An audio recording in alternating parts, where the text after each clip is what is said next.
இந்த கண்காட்சியினுடைய இந்த கல்வி கருத்தரங்கினுடைய சிறப்பு விருந்தினர் துவக்கி வைத்து சிறப்பு செய்த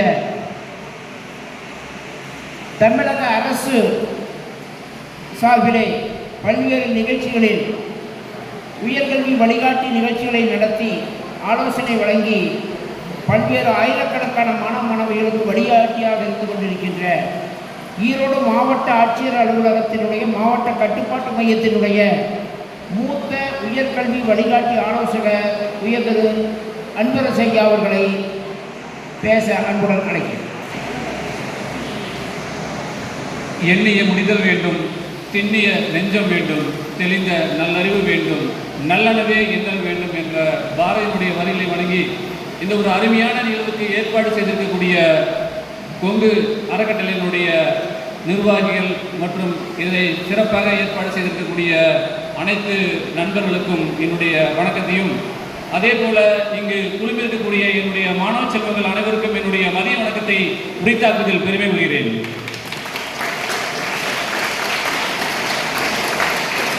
இது ஒரு மிக அருமையான நிகழ்வு. இந்த நிகழ்விற்கு நீங்கள் சரியான ஒரு வாய்ப்பை பயன்படுத்தியிருக்கிறீங்க. இந்த வாய்ப்பை பயன்படுத்தியமைக்கு முதல்ல உங்களுக்கு தான் ஒரு நன்றி சொல்லணும். ஏன்னா இன்றைய தினம் ஒரு ஞாயிற்றுக்கிழமை. இந்த ஞாயிற்றுக்கிழமை நாளில் இங்கே வந்து பதிவுபடுத்தக்கூடிய அனைத்து மாணவர்களுக்குமே என்னுடைய வாழ்த்துக்களும் என்னுடைய பாராட்டுகளும். என்னுடைய பெயர் அன்பரசு. நான் கிட்டத்தட்ட ஒரு 25 ஆண்டுகள் கல்வித்துறையில் பணியாற்றிட்டு வருகிறேன். உங்களை போன்ற கிட்டத்தட்ட ஒரு ஆயிரக்கணக்கான மாணவர்களுக்கு உயர்கல்வி வழிகாட்டி நிகழ்ச்சிகளை 100க்கும் மேற்பட்ட அரங்குகளில் நடத்தியுள்ளேன். அதனால் இங்கே இருக்கக்கூடிய மாணவர்கள் இன்றைய தினம் எதற்காக இங்கே வந்திருக்கிறோம், இதனுடைய முக்கியத்துவம் என்ன அப்படிங்கிறத நீங்கள் மனதில் முதல் நிறுத்திக் கொள்ள வேண்டும். இது ஏதோ இந்த நிகழ்ச்சியானது ஒரு கலை நிகழ்ச்சியோ அல்லது ஏதாவது ஒரு பொழுதுபோக்கு நிகழ்ச்சியோ அல்லது அரட்டை அரங்கமோ அதற்கான நிகழ்ச்சி அல்ல. இந்த நிகழ்ச்சி என்பது உங்களுடைய வாழ்வில் உங்களுடைய நிலையை உயர்த்துவதற்காக வழங்கக்கூடிய ஒரு மிக அற்புதமான நிகழ்ச்சி. பின்னாடி இருக்கக்கூடிய அந்த மாணவிகள் பேப்பரில் எழுதிட்டு போனேன்னா உங்களுடைய வாழ்க்கைக்கு மிக முக்கியம். இங்கே இருக்கக்கூடிய நிறைய மாணவர்கள் சும்மா அப்படியே வெறுமனே காதில் கேட்டுட்டு இந்த காதில் வாங்கிட்டு இந்த காதில் அப்படியே இதை தாண்டினோமா அவ்வளோதான், இன்னைக்கு ஒரு ப்ரோக்ராம் பண்ணாங்களா, ஜாலியாக போனோமா, சுண்டல் கொடுத்தாங்களா, டீ சாப்பிட்டோமா, மதிய உணவு சாப்பிட்டோமா அப்படிங்கிற மாதிரியான கூட்டம் அல்ல.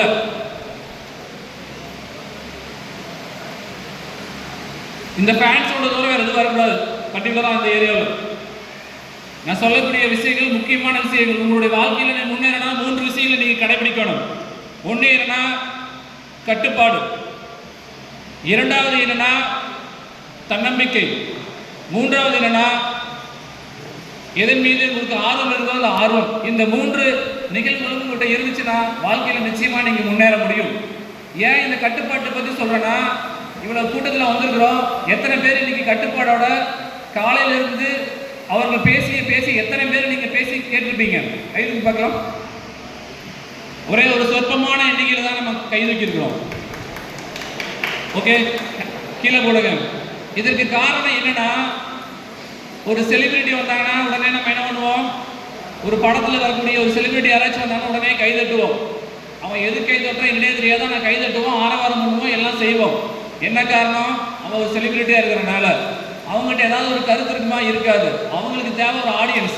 அந்த ஆடியன்ஸை பயன்படுத்தி அவர்கள் கோடிக்கணக்கில் பணம் சம்பாதிச்சுட்டு போயிட்டு இருக்காங்க. நம்ம என்ன பண்ணிட்டு இருக்கோம், இங்கேயே வந்துட்டு நல்லா கை தட்டிட்டு இருக்கிறோம். ஸோ அவனுடைய இடத்துக்கு நம்ம வரணும். எத்தனை பேரை யோசிச்சுக்கிறீங்க? அவன் மற்றவர்களுக்கு நம்ம ரசிகராக இருக்கிறோம். உன்னைய ரசிக்கக்கூடிய அளவுக்கு நீங்கள் எப்பொழுதும் உயர போகிறீங்க? அது ஒரு கேள்வி வேணும். வாழ்க்கையில் உயர வேண்டும் அப்படின்னு நீங்கள் நினச்சிங்கன்னா முதல்ல நீங்கள் யார் அப்படிங்கிறத ஃபஸ்ட்டு செல்ஃப் ரியலைஸ் பண்ணுங்க. உங்களை நீங்கள் முதல்ல நினைங்க. அதற்கு அப்புறமா அடுத்தவங்களை பற்றி நம்ம நினைக்கலாம். இப்போ இருக்கக்கூடிய நீங்கள் சூழ்நிலை மிக முக்கியமான ஒரு இடத்துல இருக்கிறீங்க. 12ஆம் வகுப்பு. இந்த 12ஆம் வகுப்புக்கு பிறகு என்ன மாதிரியான வாய்ப்புகள் இருக்குது அப்படிங்கிறதான் முக்கியம்.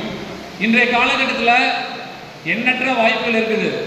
மருத்துவம் படிக்கிறதுனால மட்டுமே நம்ம போயிடலாமா, அல்லது என்ஜினியரிங் மட்டும்தான் படிப்பா அப்படிங்கிறதெல்லாம் இல்லை. அதையும் தாண்டி இன்னும் நிறைய படிப்புகள்லாம் இருக்குது, நிறைய வாய்ப்புகள்லாம் இருக்குது. இல்லை எத்தனை பேர்த்துக்கு சயின்ஸ், மேக்ஸ், அதாவது ஃபிசிக்ஸ், மேக்ஸ், கெமிஸ்ட்ரி படிக்கிறது ரொம்ப சிரமப்படுறீங்க? எத்தனை பேர் கைது பார்க்கலாம்? ஓகே, இவ்வளோ பேர் இருக்கீங்க. எப்பா ஃபிசிக்ஸ்னா பயம், கெமிஸ்ட்ரினா பயம், மேக்ஸ்னா பயம், ஆனால் வீட்டில் என்ன சொல்லுவாங்க, எப்படியாவது ஒரு இன்ஜினியர் ஆக்கிடணும், எப்படியாவது ஒரு டாக்டர் ஆகிடணும் வீட்டில் நினச்சிருப்பாங்க. ஆனால் சில மாணவர்களுக்கு அது உண்மையாலுமே கண்டிப்பாக நான் ஒரு டாக்டர் ஆகவோ இல்லை இன்ஜினியர் ஆகவோ ஒரு ஆத்மார்த்தமான ஒரு உள்ளுணர்வு இருக்கும், இன்சைட்னு சொல்லுவாங்க. அந்த உள்ளுணர்வு இருக்கக்கூடிய மாணவர்கள் நிச்சயமாக நீங்கள் எதை நினைக்கின்றீர்களோ அதை அடைந்தே தீர்வீர்கள், அதில் எந்த ஒரு மாற்று கருத்துமே இல்லை. ஆனால் மற்றவர்களுக்காகவும் மற்றவர்கள் ஏதாவது சொல்லிவிடுவார்கள் என்பதற்காகவும் படிக்கக்கூடிய உங்களுக்கு அது சாத்தியப்படுமா என்றால் ரொம்ப ரொம்ப கஷ்டப்பட்டால் மட்டும்தான் அது சாத்தியமாகும். எந்த பாடத்தை நீங்கள் தேர்ந்தெடுத்து படிக்கணும்னு ஆசைப்படுறீங்களோ அந்த விருப்பம் உங்கள்கிட்ட இருக்குதோ, அந்த விருப்பம் உங்கள்கிட்ட இருக்குன்னா நிச்சயமாக அது நிறைவேறும். அதற்கு இது மிக முக்கியமாக என்ன தேவைன்னா கடின உழைப்பு, விடாமுயற்சி. யாரெல்லாம் ரொம்ப ரொம்ப கஷ்டப்பட்டு கடினமாக உழைக்கிறானோ அவர்களுக்கு அது நிச்சயமாக கிடைத்தே தீரும். ஸோ அந்த அடிப்படையில் பிரீமியர் இன்ஸ்டியூஷன் சொல்லுவாங்க. இந்திய அளவில் இருக்கக்கூடிய பிரீமியர் இன்ஸ்டியூஷன் நிறைய இன்ஸ்டியூஷன் இருக்குது, உங்களுக்கு நிறையா சொல்கிறது வந்துருக்காங்க. ஸோ இதெல்லாம் வந்து கிட்டத்தட்ட ஒரு நாள் பத்தாது. ஒரு ஹையர் எஜுகேஷன் பற்றியோ ஒரு கேரியர் கைடன்ஸ் பற்றியோ சொல்லும் பொழுது இந்த அரங்கில் ஒரு 10 நிமிஷத்தில் வந்து எதுவுமே சொல்ல முடியாது. பட் அவங்களுக்கு எல்லாமே என்ன பண்ணுறாங்கன்னா அப்படியே ஒரு பன்னீர் துளிகள் மாதிரி ஒரு துணிக்க போகிறாங்க, அவ்வளோதான். ஜஸ்ட் ஃபார் அப்படியே போரிங், அவ்வளோதான். அது மட்டும் தான் அவங்களுக்கு பண்ண போகிறாங்க. ஆனால் ஒரு கேரியர் கைடன்ஸ் ப்ரோக்ராம் அப்படின்னா கிட்டத்தட்ட ஒரு நாள் அப்படிங்கிறது கண்டிப்பாக வேணும். ஜேஇ பற்றி மட்டுமே பேசணும்னா ஒரு ½ டே வேணும், நீட்டை பற்றி பேசணுமே ஒரு ½ டே வேணும். ஒவ்வொரு கோர்ஸை பற்றி பேசணும்னா கிட்டத்தட்ட ஒரு 1 ஹவர்லேருந்து 2 ஹவர்ஸ் கண்டிப்பாக வேணும். பட் இருந்தாலும் உங்களுக்கு என்ன மாதிரியான வாய்ப்புகள் இருக்குது அப்படிங்கிறத சொல்கிறதுக்காக நிறைய எக்ஸ்பர்ட்ஸ் வந்துருக்காங்க. ஸோ அப்போ அதை நீங்கள் எழுதணும், உங்களுடைய நோட்டில் எழுதணும். யாரெல்லாம் உங்களுடைய நோட் எடுத்து யாரெல்லாம் நோட்ஸ் எழுதுறீங்களோ நீங்கள் வாழ்க்கையில் முன்னேறுவதற்கு முதல் படியை எடுத்து வைக்கிறீங்க. ஒரு லாங் ஸ்டெப் போகிற ஒரு ரொம்ப தொலைவான தூரத்துக்கு போகும்பொழுது முதல் அடியை வச்சா மட்டும்தான் எடுத்து போக முடியும். காலையில் எடுத்து வைக்காம நான் அவ்வளோ தூரம் போகணும்னா போக முடியாது. அப்போ அந்த முதல் அடி அப்படிங்கிறது என்னன்னா உன்னுடைய நோட்டில் உன்னுடைய பேனாவை எடுத்து என்ன சொல்கிறாங்க, இன்னைக்கு காலையிலேருந்து என்ன சொல்லியிருக்கிறாங்க அப்படிங்கிறத யாரெல்லாம் எழுதுறீங்களோ நீங்கள் நிச்சயமாக உங்கள் வாழ்க்கையில் உயர்வதற்கு இது ஒரு முதற்படியாக இருக்கும் என்பது எந்த ஒரு மாற்று கருத்துமே இல்லை. அப்படி எத்தனை பேர் நீங்கள் செய்கிறீங்களோ நிச்சயமாக நீங்கள் வாழ்க்கையில் முன்னேற முடியும். நான் சொன்னேன் இல்லையா, இந்த ஃபிசிக்ஸ், கெமிஸ்ட்ரி, மேக்ஸ் படிக்காமல் இருக்கக்கூடிய மாணவர்களுக்கு சில வாய்ப்புகள் நான் சொல்கிறேன், அதை விட நீங்கள் நோட் பண்ணி வச்சுக்கோங்க. இந்திய அளவில் இருக்கக்கூடிய ரொம்ப ஆர்ட்ஸ் குரூப்பாக இருந்தாலும் சரி, சயின்ஸ் குரூப்பாக இருந்தாலும் சரி, ரொம்ப ரொம்ப ஒரு எளிமையான கோர்ஸ். என்ன சார் அது கோர்ஸ்? ஸோ இந்திய அளவில் இருக்கக்கூடிய ஐசிஐன்னு சொல்லுவாங்க. ICI Indian culinary institute. அந்த இன்ஸ்டியூட்டுக்கு என்ன பேர்னா இந்தியன் கல்னரி இன்ஸ்டியூட்னு சொல்லுவாங்க. நிறைய பேர் எழுதாமல் இருக்கிறீங்க, யாருக்கெல்லாம் வேணும் எல்லாருமே எழுதுங்க, நோட் எடுத்து எழுதுங்க. First response is the very important, ஓகேவா? Observation is the very important. இங்கே நம்ம பெரிய நினச்சிக்கலாம், காலம் பிடிக்கிட்டு நான் 12th வந்துட்டேன், எல்லாமே எனக்கு தெரியும், நான் தான் வந்து இங்கே கிங்கு, இங்கே மேடையில் கொடுத்துருக்கிறதெல்லாம் சும்மா அப்படியே வெட்டியாக வந்து காலையிலேருந்து பேசிட்டு இருக்கிறாங்க அப்படிங்கிறதுலாம் இல்லை. முதல்ல உன்னுடைய வாழ்க்கையில் முன்னேறணும் அப்படின்னா முதல்ல நோட் எடுத்து எழுதணும். பர்டிகுலராக உன்னுடைய பேர் என்னப்பா? உன்னுடைய பேர் என்ன? உனக்கு அடுத்தது தெரியும். உன்னுடைய பேர் என்ன? சதீஷ். வாழ்க்கையில் நாளைக்கு முன்னேறணுமா இல்லை இதே மாதிரி போட்டு கை தட்டிட்டு அடுத்தவங்களோட பேசிட்டு போன்னு நினைக்கிறியா? முன்னேறணும் நினைக்கிறீங்க இல்லையா? யாரெல்லாம் வாழ்க்கையில் முன்னேற நினைக்கிறியோ அங்கே எல்லாருமே எப்படி இருக்கோம்னா உன்னுடைய கண்ணு உன்னுடைய பேனா மட்டும்தான் பார்க்கணும் இல்லையா? அடுத்தவன் என்ன பண்ணிட்டு இருக்கிறான், அடுத்தவன் என்ன செஞ்சுட்டு இருக்கிறான் அப்படின்னு பார்த்துட்டு இருந்தீங்கன்னா உன் லைஃப்ல அடுத்த ஒரு ஸ்டெப் கூட எடுக்க முடியாது, சிடம். அடுத்த ஒரு ஸ்டெப் கூட எடுத்துட்டு வர முடியாது. ஓகே, ஸோ ஃபர்ஸ்ட் இங்க என்ன சொல்றாங்க, யாராவது ஒரு 2 பேருக்கு நிச்சயமா இது பயன்படும் அப்படி இருக்காதா? ஸோ ஐசிஐ அப்படின்னா இந்தியன் கல்னரி இன்ஸ்டியூட்னு சொல்லுவாங்க. இந்த இந்தியன் கல்னரி இன்ஸ்டியூட்ல 2 கோர்ஸ் தான் இருக்கு. ஒன்று என்னன்னா பிபிஏ கல்னரி ஆர்ட்ஸ், ஒரு கோர்ஸ் என்னன்னா பிபிஏ கல்னரி ஆர்ட்ஸ், இன்னொன்று என்னன்னா பிஎஸ்சி கல்னரி சயின்ஸ். இந்த 2 கோர்ஸ் தான். இந்த 2 கோர்ஸ் எதை பற்றினா முழுக்க முழுக்க சமையல் கலை சார்ந்த படிப்பு தான். பெரிய பெரிய ஹோட்டல்ஸ்லாம் இருக்கும். இன்னைக்கு இந்த ஒரு கல்யாணம் நடக்குது, ஒரு திருமணம் நடக்குது அப்படின்னா அந்த திருமணத்தில் A to Z வச்சுருப்பாங்க. அங்கே வாழை மரம் நட்டதுலேருந்து அங்கே அலங்காரம் பண்ணக்கூடிய வேலையிலேருந்து ஃபுட்டு கொடுக்கக்கூடிய வேலையிலேருந்து எல்லாமே A to Zன்னு சொல்லுவாங்க. ஸோ அந்த மாதிரியான பணிகளை செய்வதற்காகவே இந்திய அளவில் மிக முக்கியமான உலகத்தரம் வாய்ந்த கல்வி நிறுவனமாக விளங்கக்கூடியதுதான் இந்த 2 கோர்ஸுமே. இந்த 2 கோர்ஸ் எங்கே கொடுக்குறாங்கன்னா நம்ம இந்தியாவில் 2 இடத்துல இந்த கோர்ஸே கொடுக்குறாங்க. ஒன்று எங்கன்னா திருப்பதி, ஓகேவா? ஒன்று எங்கே கொடுக்குறாங்கன்னா திருப்பதியில், ஆந்திரா மாநிலத்தில் இருக்கக்கூடிய திருப்பதியில், இன்னொன்று எங்கன்னா நொய்டாவில். ஸோ இந்த ரெண்டு இடத்துல மட்டும்தான் இந்த கோர்ஸ் இருக்குது. ரொம்ப ரொம்ப ஒரு எளிமையான கோர்ஸ். சார் வாழ்க்கையில் நான் நல்லா சம்பாதிக்கணும், வருஷம் ஒரு 10 lakhs மேலே சம்பாதிக்கணும் அப்படின்னா கட்டாயமாக இந்த கோர்ஸ் நீங்கள் அட்டன் பண்ணலாம். இதுக்கான என்ட்ரன்ஸ் டெஸ்ட்டு ஈஸியாக இருக்கும். ஒன்று ஜென்ரல் மென்டல் அபிலிட்டி டெஸ்ட்டு, அதே போல் general awareness test, English test, அவ்வளோதான். ரொம்ப ரொம்ப ஒரு சிம்பிளான எக்ஸாம்பிள் தான் இந்த கோர்ஸுக்கு.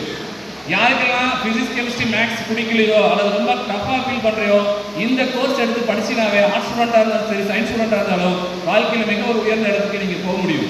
அதுக்கடுத்து இன்னொன்று என்ன சொல்கிறேன்னா, IHM institute of hotel management, NIHM சொல்லுவாங்க, national institute of hotel management.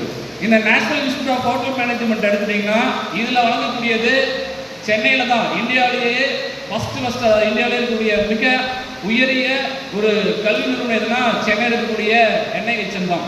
இந்த NIHM என்ன கோர்ஸ் வழங்குறாங்கன்னா, BSc ஹோட்டல் மேனேஜ்மெண்ட் அண்டு ஹாஸ்பிட்டாலிட்டின்னு ஒரு கோர்ஸ் கொடுக்குறாங்க.